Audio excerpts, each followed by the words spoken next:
Hey y'all, it's Nat. I hope you're having a terrific day today. And for this video, I'm once again going to be trying to read 10,000 pages in 10 days. All right, so before I get into anything bookish, make sure to hit like and subscribe down below. And I guess leave me your guesses as to how many pages I managed to read. So this is my third year of attempting to do this. Got the idea for it from Sandra over at Got a Thing for Things. Have yet to succeed, actually. I did do better last year than the prior year. So right now, the number to beat is 6,661 pages, if I remember correctly. But I am locked in this year, guys. I planned this so well. We are doing absolutely nothing this weekend. I am dedicating as much time as possible to reading. I also have actually taken 2 days off of work on top of a already long weekend. I am determined.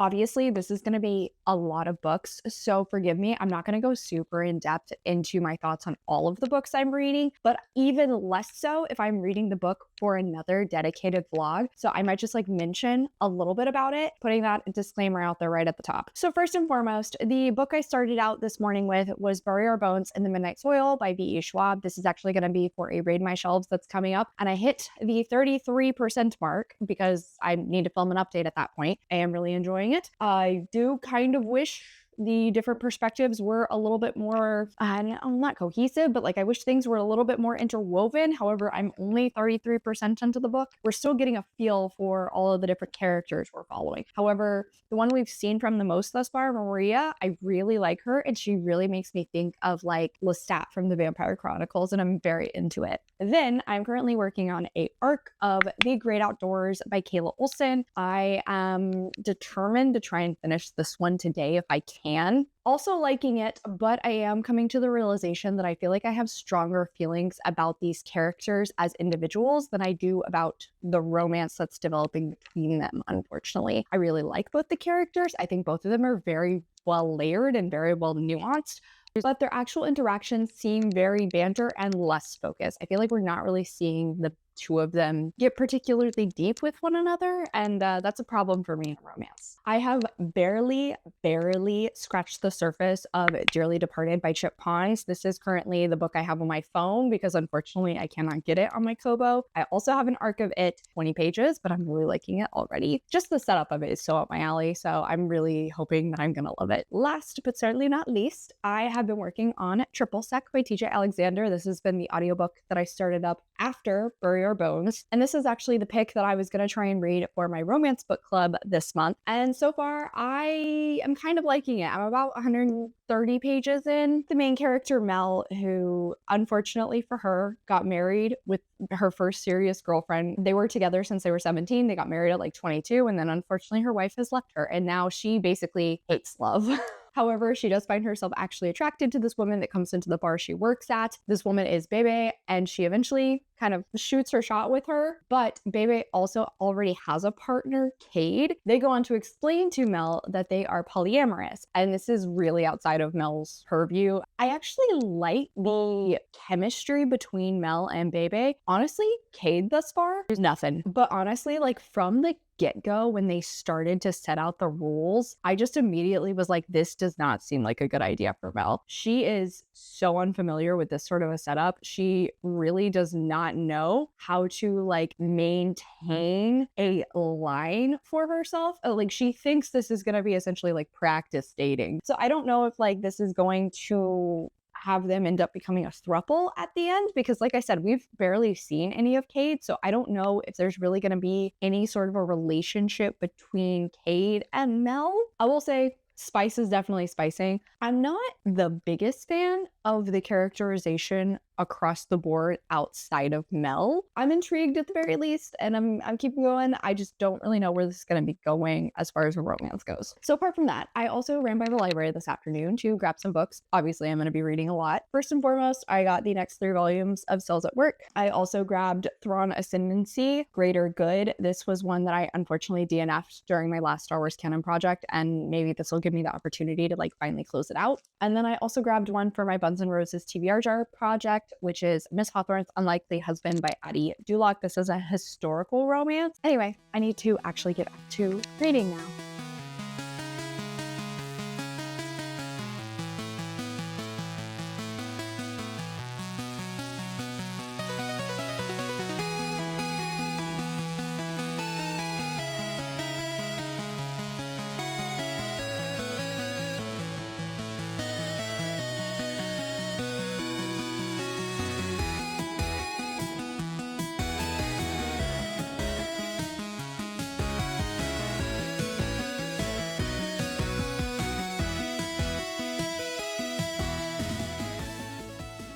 Hello, my friends. Good evening. We are on day 2, and we're actually doing pretty well so far. Let's start from the top. First book I finished out for this challenge was The Great Outdoors by 𝗖cie, which was an arc that I was reading. Overall, really enjoyed this. Glad to have officially finished it out at the very least. Plus, it helped out with a arc reading blog, obviously. Then this morning, I did continue reading Bury Your Bones in the Midnight Soil until I hit about 60% in.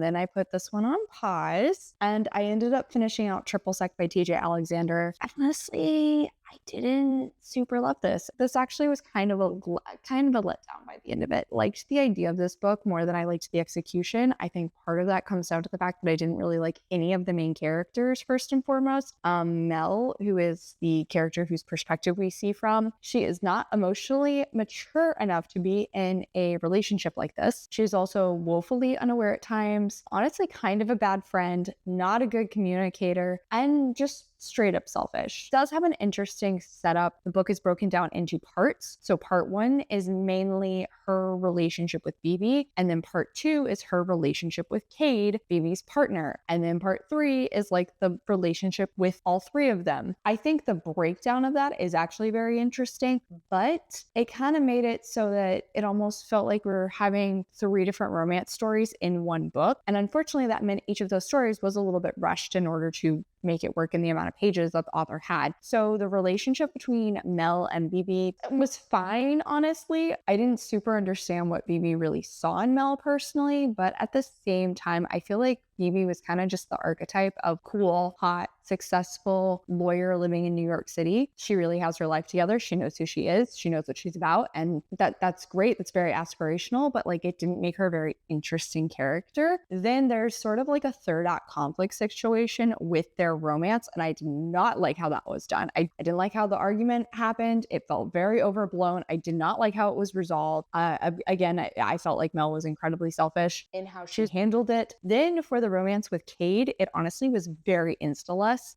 I felt nothing. Cade was really aloof artist type, very mysterious sort of thing, really hard to read. And then whenever it came to part 3, like I said, Mel was just not emotionally mature enough or a good enough communicator for this sort of a relationship. So she really quickly started falling into very obvious problems and just like wasn't handling them in a way that made sense to me for a 30-year-old woman. It was silly. And then there's like this ongoing plot line around Mel entering a cocktail competition, and she's like trying to figure out what's the perfect cocktail that represents New York City but also is like new and inventive. And it honestly felt like it only ever came up at a time when it was convenient and the author needed something to like fill pages.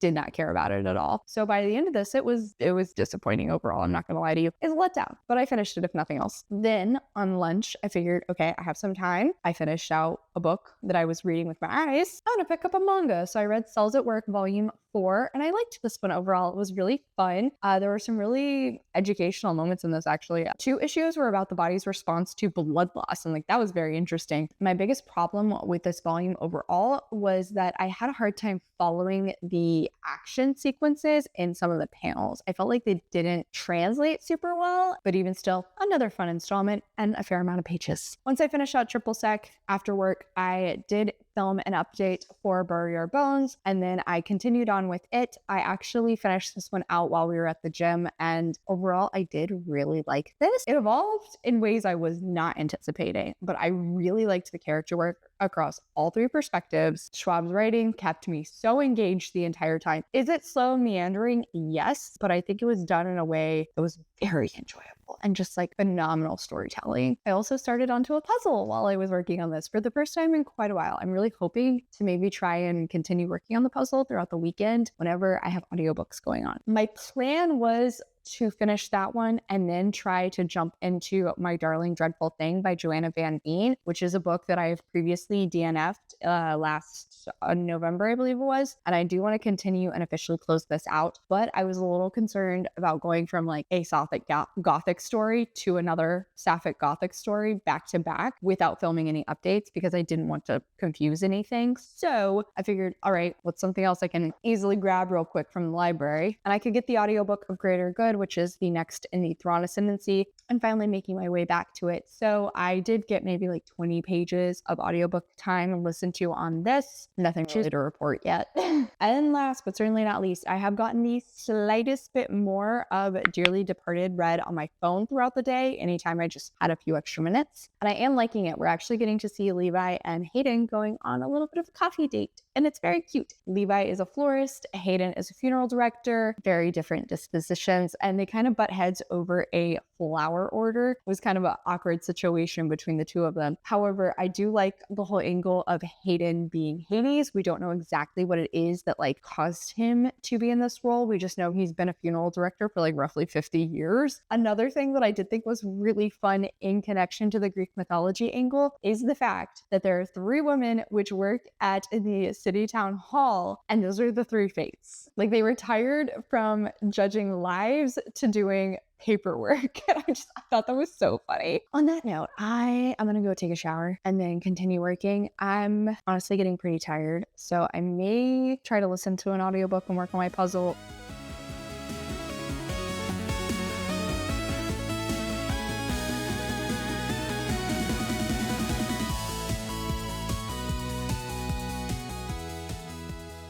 Good morning, my friends. I have actually done a fair amount more reading since I last talked to y'all. Honestly, after I finished out my update last night, I got glued into my puzzle, put on the audiobook of Greater Good, and I just blasted through until like 2 in the morning, and I looked up and I had 5% of this left. So I've made a good chunk into this, obviously, which is great because when I read this the first time, I ended up putting it down. This time around, I'm enjoying it a lot more. I think I'm just in a better mindset for a like slower moving political manipulation sort of story. And now at this point, I'm like getting into the actual action. So once I finish this filming, I'm going to go blast through the rest of that while I work on my puzzle some more. This morning, though, I did continue on with Dearly Departed by Chip Pons, and I'm really liking it. It continues to be very cute. I thought we were maybe building up towards a spicy scene a little fast, honestly. Though, because I am enjoying this author's writing style, I am intrigued to see their chops when it comes to writing spice. However, instead, it ended up developing into this great heart-to-heart moment between Hades and Levi, so I'm liking this so much. But I needed to film an update for my IRC reading blog of it, meaning I paused, and then instead I ended up reading Kaiju number 8, volume 4, which I could grab from my library digitally. Blasted through that one this morning. I am loving this series. It is so much fun. I will say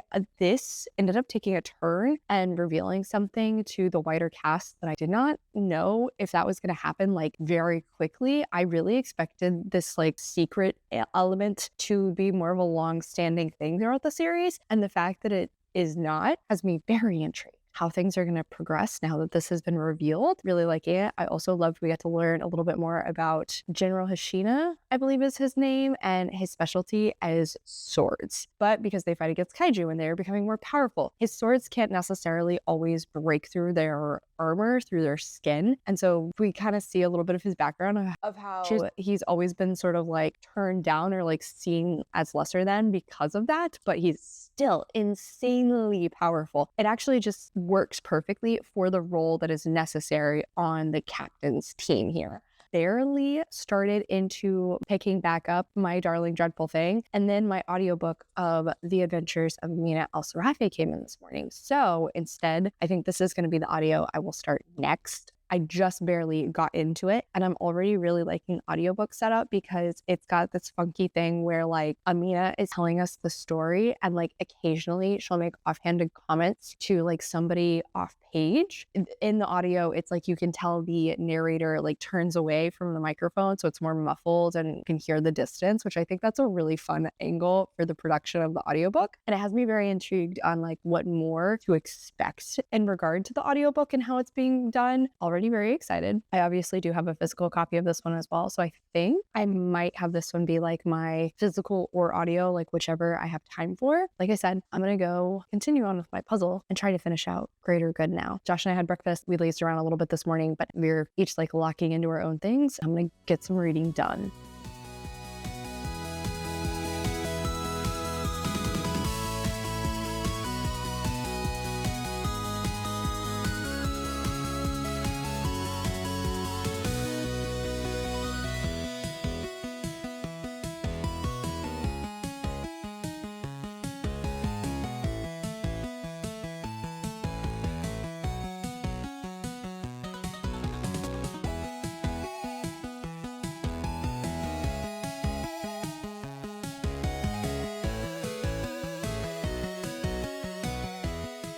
Good evening, friends. So I think today is the Thursday, Friday, Saturday, Sunday, 4th day of this challenge. I can do math. I am tired. My period started, so I'm really wiped out today. I have finished some books, so we have something to talk about. Starting at the top, I did officially finish out Greater Good. Obviously, don't have too much to talk about from when I last spoke to you about this because I only had like 5% left in it. But I like how this closed out. It did present a few new things with some characters that does have me intrigued for what's going to come next in the series. Then today, I did a great deal of work on My Darling Dreadful Thing, and I actually ended up finishing this one. I liked this across the board. I think the only thing is like I had kind of complicated feelings with how the story ended up closing out, but I really liked all of the character work. I liked the themes that were woven into it. I liked the foiling of Agnes and Roos's character, complicated relationships and dynamics that happened between the many women in this story. It did have some surprising turns. I don't know if I want to say like I enjoyed the turns because they weren't necessarily good things, but I did not see them coming, I guess I'll say. However, they did make sense for like everything that had been laid out. So close this one out. I made more progress into Dearly Departed. I think I'm probably pushing like 70-ish% into that now, and I am liking it. I haven't done as much eyeball reading today, unfortunately, mostly on audio, but I am gonna try and read a little bit more of that tonight. Then I have hit the halfway point into the adventures of 𝗖cie 𝗁𝗁, and I am really enjoying this. We've also just like met this new character, and very interested to see how things are going to progress there. I also feel like the more I learn about the 𝗖cie, the more I like her. She seems like a very well nuanced, well layered character. This really is making me think of like a D&D sort of story. This is one of those where like I think I could see myself like picking up the sequel here soon. So I am actually going to try and film my update for this one because I am reading it for a dedicated vlog so that I can hopefully continue reading it some more in the morning. Like I said, I'm very tired. I'm kind of having this be the last thing I do before I go and get in bed, but I'm going to try and read Cells at Work Volume 4 before I go to sleep tonight so I can get some more pages in. We are not doing too bad, I will say, but I do wish I would have gotten a little bit more read over the weekend. I have gotten a lot done, but definitely have spent more time watching Superstore with Josh than I probably should have. But of course I do have work tomorrow. I have a few different audiobooks checked out so I can try to alternate back and forth between them. And I do have a good few things I need to do that are kind of like monotonous tasks, which do not require a ton of brain power, which means I can listen to audiobooks while that's happening. And then I do want to try and finish out Dearly Departed on lunch tomorrow. That'd be great if I could.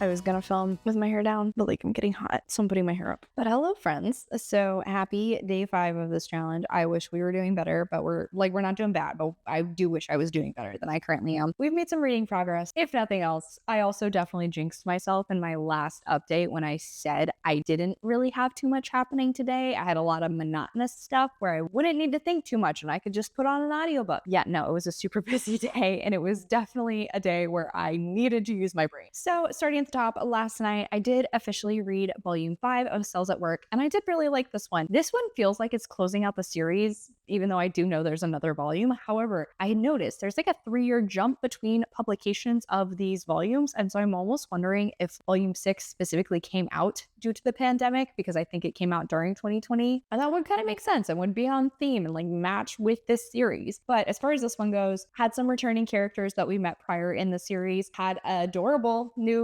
little mascot-ish characters that turned out to be bacteria, which was really fun. I did learn a fair amount with this, and I think that's like one of the main things of this series overall, is entertaining and yet teaching me stuff I maybe once upon a time learned in my biology courses, but it's a big maybe. So yeah, really glad I'm continuing on with the series. Today I mostly worked on The Adventures of 𝗖cie 𝗁𝗁 on audio. I did get to 75% into this and had to pause, seeing as I am reading it for a video, but across the board continuing to really enjoy this one. And so after that happened, I did kind of have this complicated situation with my other audiobooks. So the next one I had planned to pick up was The Book Eaters by Sonia Dean. And though I am enjoying this so far, I think I'm around like 10% in. First and foremost, the point of this video is to read a lot of pages in a short amount of time. This book is like not even 300 pages physically, and yet the audiobook is like 14 hours. I did not realize this text is definitely smaller than average, meaning this is not the prime book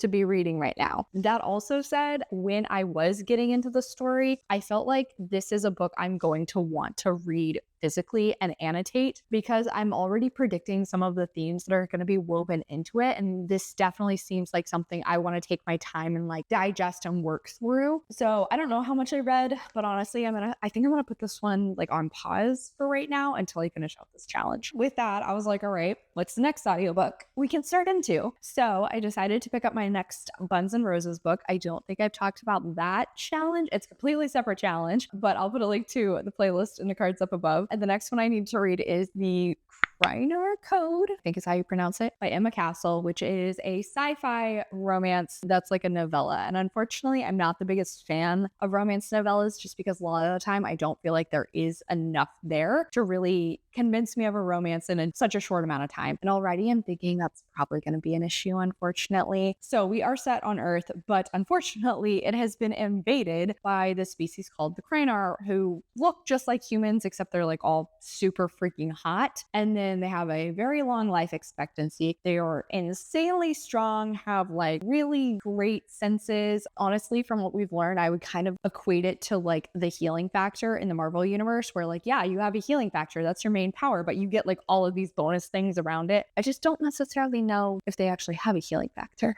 And the big thing that's like kind of been hyper focused on, that's impacted the world and like sort of soured the relationship that a lot of humans have with the 𝗖cie, is the fact that they have forced humans to become vegan. And so we are set in the Midwest, where obviously there's a lot of people who are in the meat industry and a lot of their lives are reliant on it. So not a ton of 𝗖cie fans there. And we're following this woman whose brothers are like kind of helping to push a rebellion group. It's also been explained to us that she is severely dyslexic. Cool representation. I was not necessarily the biggest fan of like how it was described so far, but like I don't know. We'll see how that goes. As far as the romance goes, she works at her brother's bar one night, kind of gets in a fight with some assholes, and is saved by this dude, Seth. He is a 𝗖cie who is undercover, actually trying to investigate her brothers, but kind of immediately is attracted to her and can't deny this connection. And so he ends up getting a job at the bar, and they pretty quickly like almost sort of jump into bed. It was a bit much out of nowhere for me, if I'm being honest. That said, I do like that they're connecting over her interest in the 𝗖cie. I like the fact that she is fascinated by their technology. And I'm not really sure how this is going to progress for me, if I'm being honest, but the audiobook is like 4 hours long. So should be able to get through it pretty quickly. And then finally, I have read a little bit more of Dearly Departed. Unfortunately, I had to cut my lunch break short today, so I did not get as much read as I would like. I really was hoping to be finished with it by today, but that's not happened. So I think this evening, I'm really going to try and focus on that one anytime I can. But I may go ahead and also try to read 𝗖cie Family Volume 14, which I was able to get digitally from my library. We're still trucking through. We're still making progress. I've had to do a bunch of filming this afternoon, so that's what I'm currently focusing on.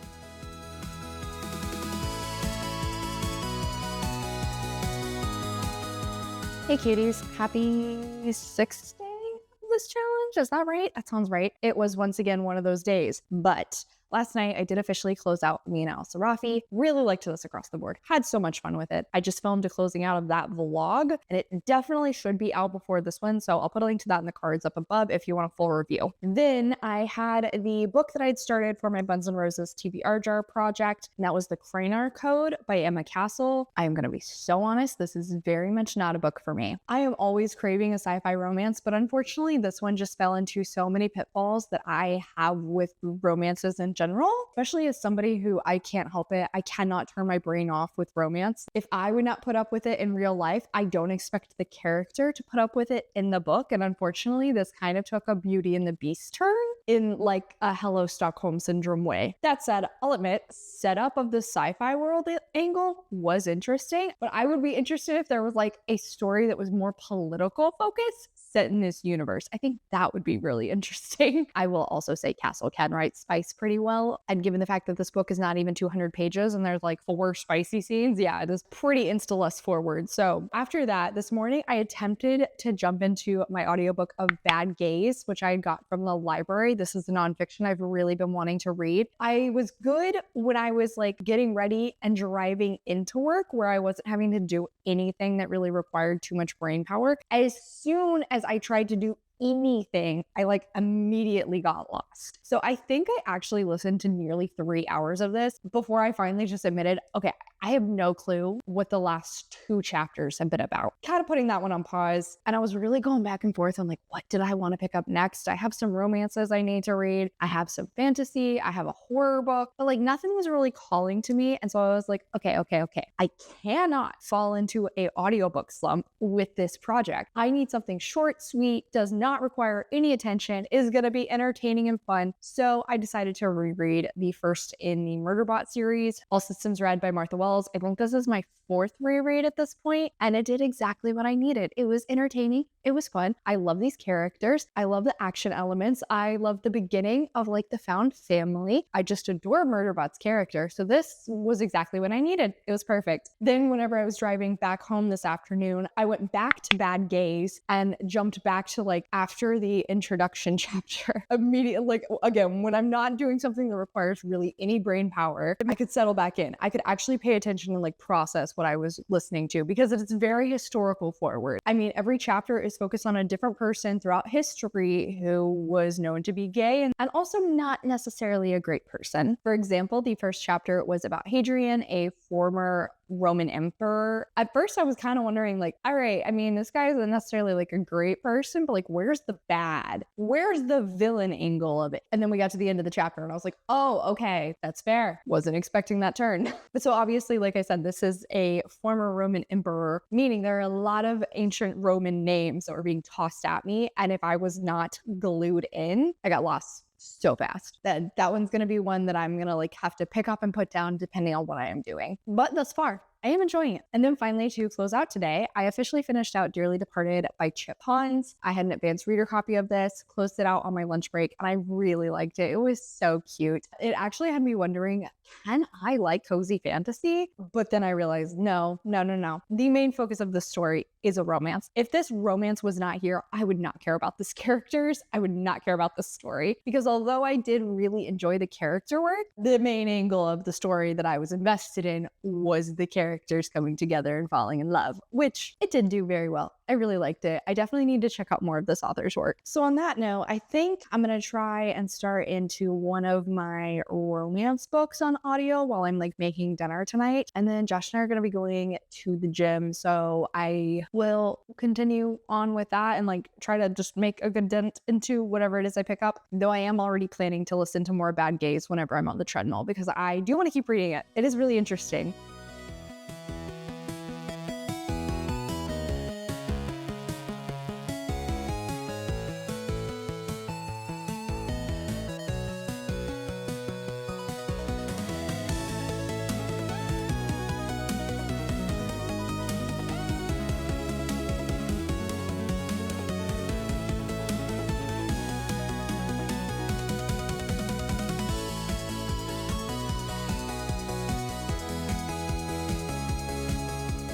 Good morning, friends. Happy, I want to say it's day 8 of this project, I think. I don't know. My brain feels like mush right now. I stayed up until like 4 a.m. trying to get as much reading done as I possibly could. Did not quite top 1,000 pages. Starting from the top, I did read volume 14 of 𝗖cie Family. I really enjoyed this one across the board. I just love the series. It's very feel good, very cute. I will say the one main problem I had with this one, the first few issues were like so short. They were 100% filler, but one of them was kind of at the very least, like entertaining setup where it's almost as though it's a locked room mystery. I actually thought we were going to like maybe spend some time with that and watch Lloyd/Twilight the spy try to investigate this and like figure it all out, go all Hercule Poirot on it. No, it was like we had all the setup and then we just time skipped over everything. That just was not satisfying. I am annoyed by that. But the latter half of this volume was mostly focused on some side characters and kind of exploring their backstory and the connection that they have, which actually ties into the ongoing war between the two countries. It establishes a little bit more of like a timeline for how long this situation's been going on, some of the events that the people in these countries have experienced. Plus, it just was kind of a second chance romance between two elderly characters, I'm not gonna lie. So that was really cute. I did actually really like that when we started to get into that storyline. Then I think when I was eating lunch yesterday, I started into Kaiju number 8, volume 5, blasted through this one. Not only do we get to see more of Kafka establishing his identity while having this ability, but we get an introduction of a new character who I must admit is very entertaining. I already fear I am in love with him. He kind of gives me the same energy as Shikamaru from Naruto in that like he is very good at what he does, but most of the time he does not care. Man, what a drag. The author actually made a comment on like the little character sheet for him. They wanted a character who was so good at what they did that it excuses away all of his faults. And he's like a giant video game addict. He doesn't want to leave his room. He's a slob. And he's also a shopping addict. So yeah, I really liked the introduction of him. But also there were a good few like dual panel pages that were gorgeously done. Like the artist in this series is really good at backgrounds and like settings. The detail work is very impressive. For majority of yesterday, I really spent focusing on We Burned So Bright by TJ Klune, which is my Geek Squad pick for the book club I host over on my Patreon. So I have a spoilery reading vlog of this one that'll be going up. If you're intrigued, I'll put a link to it in the description down below. But this did exactly what I thought it was going to do. It was heartbreaking. It definitely made me cry. But at the same time, I was very impressed that Klune managed to work in a lot of levity, given the fact that majority of this book is so heavy. Philosophical almost of, you know, what makes life worth living? And if you have, you know, only so long to live, what are you going to do with that time?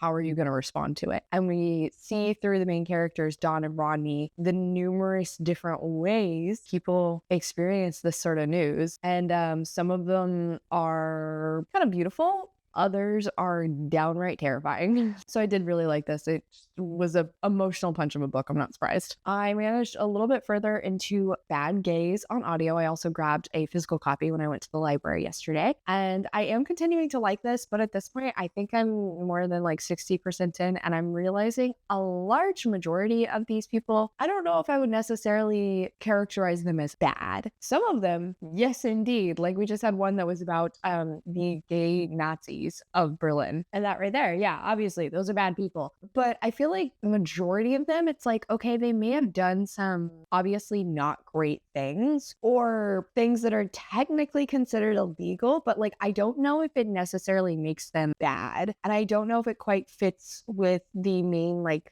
theme. Some of them just do not feel like they're on the same level. With that being said though, this is still just really interesting. Like I have learned a good deal about like niche points in history throughout this. I was listening to this right before I went to bed last night, so I was still waking up. I want to say I was still in the chapter on J. Edgar Hoover. I also will say for some of them, I feel like the authors could have explored a little bit more around the differentiations of their identities. At the start of this, the authors made a point of saying that they're kind of utilizing gay as a homogeneous, is that the word I want? Homogeneous. As a monolithic term, let's go with that, for anything that falls outside of heterosexuality. And so though all of these people are being labeled as gay here, I do think there could be some exploration done around the differentiation in some of their identities. Like some of the people that have been presented have had queer relationships, but it's been mentioned that some of them also did have heterosexual relationships. And so I think maybe we could expand upon that, like explore bisexuality for some of these time periods. Or there's been 2 or 3 now that I think have cross-dressed. And so maybe we could have explored that when it came to the evolution of understanding people who are transgender. I understand why we're sticking with the term of just gay across the board, but I do feel like there was room to kind of expand upon some of those identities and dive a little bit deeper into the history and different queer people's identities. So across the board, basically, I'm really liking this. I guess it's kind of making me want to start researching some of this stuff more myself. I also continued on with the friendship study. and I am liking this. I'm starting to have a few qualms with it just because it feels like the main element that's keeping these two in the friend zone was the whole friendship study angle. Like they're technically not allowed to start dating one another as long as they're in this study. They could get $1,000 if they like succeed in the study at the end of it. But like the $1,000 has literally never been brought up again since they joined the study. So at this point, it's very much just, well, we said we wouldn't date because we're in the study, so we're not going to date. Guys, y'all are doing everything but labeling yourself as dating. It's hitting the point where it's like, can we please just have an adult conversation about this whole quote friendship at this point? Like, y'all are dating. Just date. I think I'm going to try and read the final of *𝗖cie喺 Volume 6, and I'll officially close out the series, which would be great. I am also jumping into my Nerds Pride readathon, which is a readathon that I'm hosting over on my Patreon. I'll have a little bonus vlog for that. It is open to all tiers, including the bottom tier. So if you're intrigued for like an extra video, Patreon's linked down below again. I think I'm only really going to try and read 3 books for it. I'm not 1000% set on what those books are going to be just yet, honestly.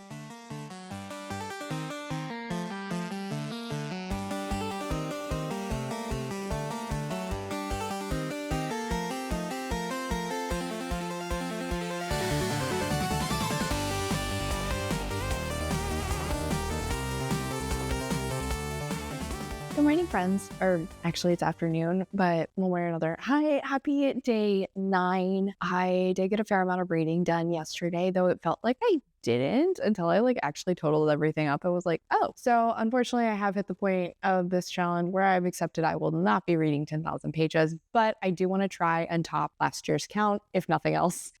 I always get so determined, and I always overestimate how much I actually can get read because I've been reading freaking a lot every single day, and I'm still like not anywhere near 10,000 pages. God. Anyway, so let's talk about what I have read since I last spoke to you. I finished out *𝗖cie喺 with Volume 6. I did like this. As far as like an end to the series goes, though, I feel like it didn't really feel like an ending of the series, which is kind of odd. I also thought the fact that COVID was going to be involved in it was going to be a little bit more prevalent. Like I thought it might have been an ongoing thing throughout the volume, but yeah, it was literally just the last issue. That was it. But still taught me some new stuff. Was interesting. Officially closed out the series too. So glad to do that. Then I finished out the friendship study, and I'm going to be honest, the third act conflict in this really soured pretty much the rest of the book for me. Didn't go great there at the end, but it's fine. At least I finished it, and it's a book off of my TBR. I actually went back through and removed my annotations because I don't think this is going to stay on my shelves, unfortunately. Also made some more progress into Bad Gays yesterday, though I am not finished with it just yet. I think I have about 3 hours left in the audiobook. I'm still enjoying it. Very interesting. I do feel like the last few have had more dived into about how these people are not good people. These do feel more villainous, but it once again kind of reinforces that some of the ones we had as examples as being bad guys or bad gays don't feel like they match on the same level as some of the last few chapters. Then I basically blasted through yesterday, and then I finished out this morning They Bloom at Night. It's a YA horror novel, and I really liked it. I knew it was like set on the water because it was for the specifically prompt on my horror bingo board, water setting. And we're following Noon, who along with her mother is trying to survive by running a crabbing boat in this small town in Louisiana, which unfortunately is becoming more difficult because there's this mysterious red algae that's like taking over the ecosystem. And they're attempting to do this after, unfortunately, the loss of their father and brother. But they end up being coerced into trying to find this mysterious monster thing that is starting to attack people in the area and is causing numerous disappearances by the harbor master, who is basically holding the money they owe him over their heads. And he sends his daughter Covey along with them. A bit of a tense relationship develops between Covey and Noon, but also the more we learn about Noon, the more we see complicated things they're dealing with in their life are not just due to the grief for their father or their brother. It's not just due to the weird world they're now living in, but they have a very complicated relationship with their mom. They have a very complicated relationship with their gender identity. And unfortunately, they have experienced something rather traumatic, which is just compounding other problems they already have. So this was definitely on the heavier side. And I wasn't 100% sure like where this was going as I was reading it. I think around, I don't know, 70% in, I just did not know how this book was going to round out and close in a satisfying way. But I will say, I actually really liked how this author ended up working everything out at the end. I also realized I don't think I've mentioned at any point in this challenge that I have also been counting fan fiction that I've read. Some does still get worked in every day. So I basically totaled up the word count of everything I've been reading lately and then divided by 250, which gives me a rough estimate for a page count. I also started into the horror story 𝗖cie by Tim McGregor. It's a Frankenstein retelling, but like I'm not sure what's the retelling thing, like how things are gonna shift, because as of right now it really just feels like we're watching Frankenstein unfold, but through the eyes of somebody different. We're following this woman, Agnes, who lives on this island of 𝗖cie, and things get a little weird when this man, Victor, comes to stay on the island. And Agnes she like cleans up the house after he does any experiments, and then she like brings him dinner once a day. But they are slowly starting to form a bit of a connection, and I like Agnes's character. I like the elements that are being explored there from like a woman's perspective in this time period, and I'm getting more and more intrigued as to like what kind of a role she is going to play in the whole Frankenstein angle of the story. So I am excited to continue working on that. But I do think next up, I'm going to try and read Kaiju number 8, volume 7, 6, 7. I don't remember what volume I'm on, but whichever one. I'm going to try and dive into that and get that one read here soon.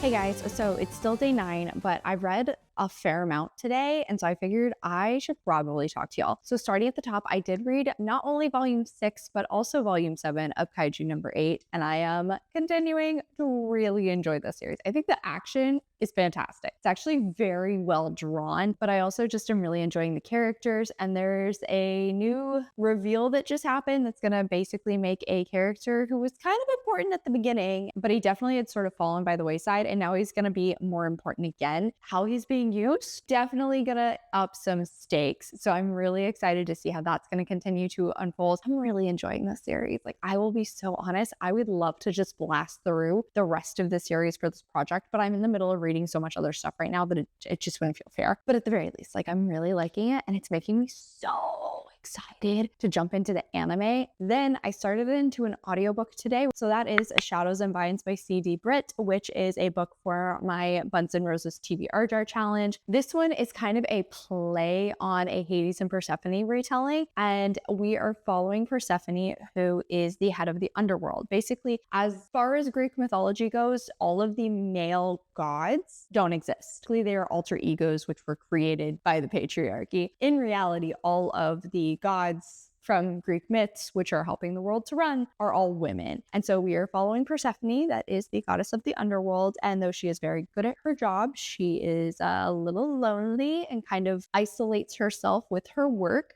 But things get a little strange when this soul that she's been kind of low-key obsessed with for like millennia now actually gets chosen by the fates and saved in the underworld, given to Persephone. She doesn't know exactly what the soul is going to be because the fates won't explain it to her. So it starts out with her thinking that he is going to be a new reaper, and she has to assist in training him to be a reaper to help souls be ferried into the afterlife. But because she has been watching the soul for so many years, there's like this inherent tension and attraction that she can't deny towards him, even though he is not really aware of that. The current life he had been living was as Devin, and he was like some sort of a hitman sort of thing, or a bounty hunter or something to that effect. And I gotta say, world building wise, I'm really liking this. I'm maybe about 30% into it, but I'm really liking the way the author is building everything out for this world. I think it's definitely a fun play on Greek mythology. And as far as like Persephone's character goes, I am really enjoying her. She actually feels like a very strong female character who does have some faults. She does have some flaws. She's definitely not perfect, but she's also very feminine. She's a really great businesswoman, and she's kind of funny too. Like, there's been a few moments here or there where she's very amusing in a dry way. So I am really liking her. Devin thus far kind of feels like an alpha male female stereotype, I'm not gonna lie. I'm planning to try and listen to some more of this tonight while I work on a puzzle.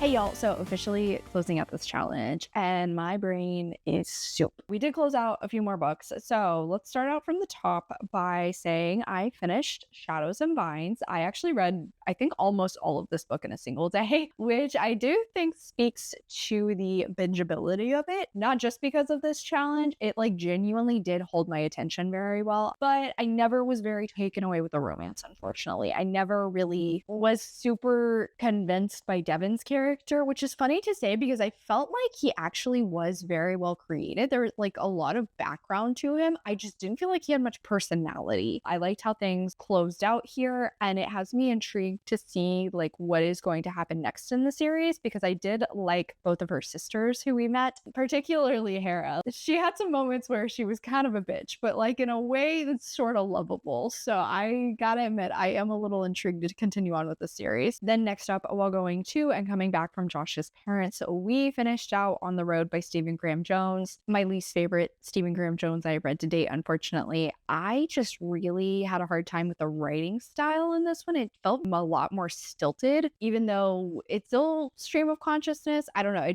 I always felt like there was something that was making it feel choppier. I also had a very difficult time with the main character, Harper. She's really frustrating in the way that this felt like a B-rated horror movie where you're just like sitting there screaming at the heroine for all of the choices she's making. Oh, so many dumb decisions made here. But I think the setup of the story was interesting, unique, and kind of niche. I liked the villain character. I thought he was very fascinating. And the gore. I mean, the gore is always good with Stephen Graham Jones. Officially closed this one out. Obviously was not the entire book, but some pages. Then I'll be honest, I did read a fair amount of fan fiction. I let myself fall down a little bit of a hole. I think I needed a little bit of a break from traditional novels, but I did also close out Bad Gaze, and I liked this for the most part. I think this was definitely very interesting. I learned a fair amount about some like niche people in history. I still have complicated feelings about the label of bad when it comes to the people who are profiled here. I simultaneously feel like the authors purposefully chose majority cis white gay men to be talked about here because they were the ones who were kind of the heads of culture, heads of politics that have more evidence to kind of dive into about their stories. I mean, we had one lesbian, we had one man who was Japanese, but especially with this like ongoing topic about the evolution of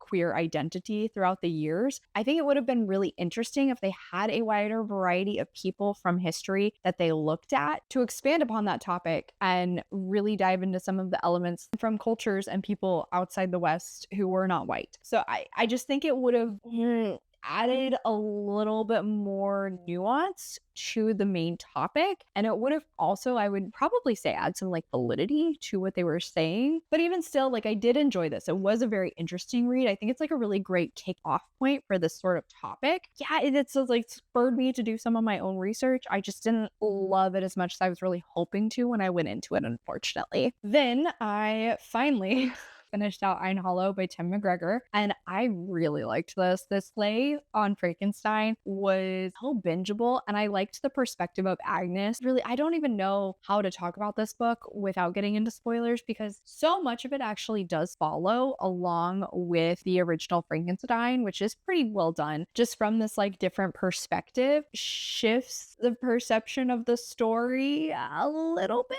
But at the same time, I think it like plays with the original story in a very clever way. I think the majority of my thoughts on this book can be boiled down to like not all men, but it is always a man. Can't say anything more than that.